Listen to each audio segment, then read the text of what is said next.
Hi, it's Tripl-L, and now let's talk about Dragon Ball Super, the Dragon Ball series that gets all the fans in a tizzy with every new update. Chapter 25 of the Dragon Ball Super manga just recently released, and in it some events happen, some that are really positive and really are going to get some people excited about Vegeta, and then some events that just kind of are going to make you question, at least it made me question, and will make you wonder whether or not it makes sense. Towards the end of the chapter, Goku gets the idea to finally beat Zamasu by using a technique specifically called Destruction. This one might sound familiar. This is a technique that the gods of destruction use, or at least Beerus uses.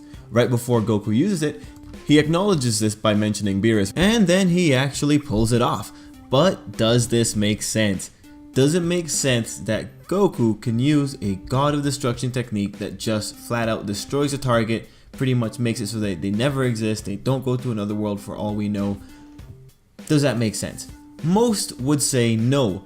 Things to remember, however, are that Goku also has a variation of godly ki, so it's within the realm possibility for him to be able to observe the technique and replicate a technique if the only prerequisite is having godly ki. But things get messier if you take into account the power system that was revealed in the Dragon Ball Super manga. In the previous chapter, the Supreme Kai revealed that the gods get specific powers dependent on their position, and the example that was used to illustrate this was Trunks and the Supreme Kai. An apprentice to a Kai has the ability to heal people. Upon promotion, that ability is lost.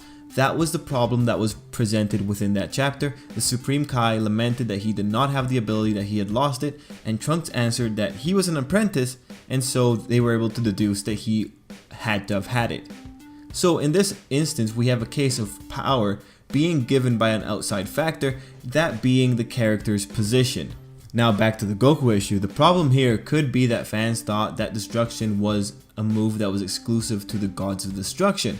In other words, it was something that worked along the lines of the healing power that the Kais had. Goku being able to do that, however, runs counter to that idea and implies that the destruction technique isn't locked to your job the same way that the healing is. Which means there's a good possibility that the only real prerequisite for the technique might just be having godly ki. So this power will make sense because the material is leaving it vague enough. So long as they don't flat out state that the technique is one granted by status versus one granted by skill, it makes sense that it's within the realm of possibility for Goku to be able to learn it. Interestingly though, the anime seems to be slightly in agreement on whether or not mortals can safely interact with God of Destruction energy, since Frieza showed in one of the recent Dragon Ball Super's episodes that he could manipulate it to some degree in small amounts.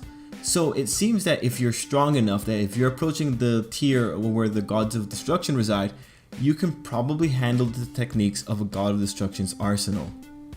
Regardless, it is now fact that Goku can use that technique in the Dragon Ball Super manga.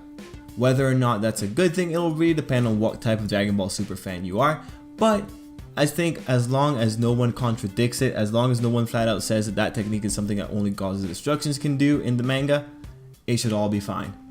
But anyway guys, that's pretty much my 2 cents on the matter. Thanks for watching. Let me know what you think about the technique if you are caught up with the manga. Let me know if you think that's a cop-out or you think that's a pretty interesting route that they're taking in comparison to the anime.